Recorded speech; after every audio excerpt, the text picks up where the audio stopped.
The words of O Canada ring out loud and clear that we are blessed to live in this glorious country, where my maternal grandparents, Chaim and Bessie Meirovich, established a new home, escaping the anti-Semitism in Romania at the turn of the 20th century.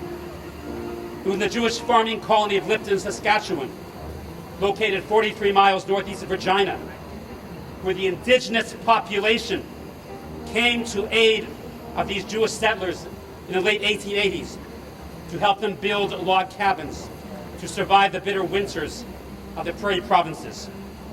We remember with grateful hearts their act of chesed, of loving kindness. And likewise today, we are also very grateful for the non-Jewish community that stands here with us today in the battle against the scourge of anti-Semitism. As loyal Canadians, we identify with the words true patriot love, remembering, as I recall, how my father, Louis Meirovich, my uncle Jack Meirovich, Alem Shalom, along with thousands and thousands of Jewish men and women, voluntarily joined the Canadian Armed Forces to stop Hitler's dream in establishing his Third Reich.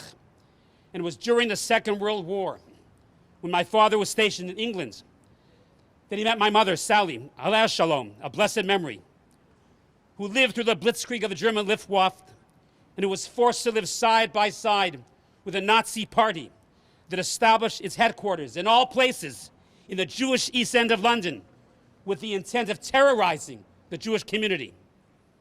After the war, my parents moved to Toronto. And growing up here, I recall that in the 1950s and the early 1960s, virtually no one talked about the Holocaust. For the numerous survivors of the Nazi concentration camps, it was just too raw to be able to share the memories of loved ones who were slaughtered simply because they were Jews. I vividly recall how often my twin brother Harvey and myself were taunted with the epithet of dirty Jew and were beaten up on the way home from school because we were simply Jewish. Yet I also remember attending C.W. Jeffries High School when a fellow non-Jewish classmate let it be known that the marriage boys would be left alone. He, like all who value human dignity, stood up to physically protect us from those who would contemplate raising a hand to assault us.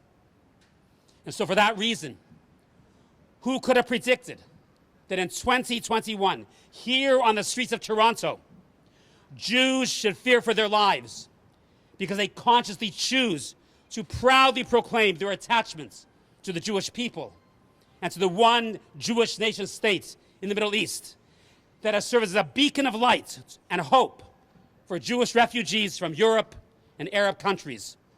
All men and women of color, regardless of race and creed, sexual orientation or religion, including refugees from Vietnam, and absorbing them all into the Jewish states. Who could believe in 2021 that the Jewish state of Israel, who so strongly identify with the democratic values of Canada, would be labeled an apartheid state? Such a false declaration is an insult to the millions and millions of blacks in South Africa who truly suffered under an apartheid regime, where they experienced discrimination in housing, in hospitals, university, and politics. This false accusation reeks of anti-Semitism. For nothing could be further from the truth. By contrast, all Arab citizens living in the Jewish states not only freely vote in Israeli elections, but their own Arab politicians sit and vote in the Knesset, including the Israeli cabinet and the Supreme Court of Israel.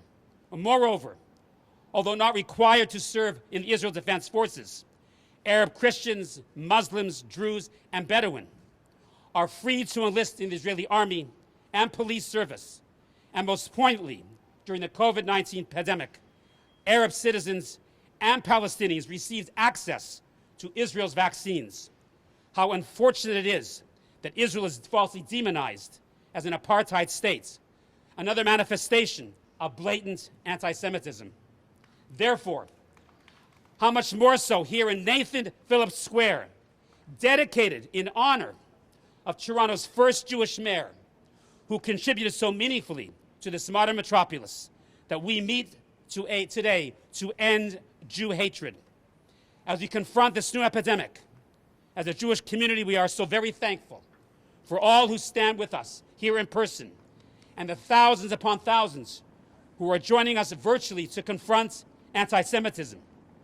May we be so blessed to witness the turning of a new page in this most righteous endeavor.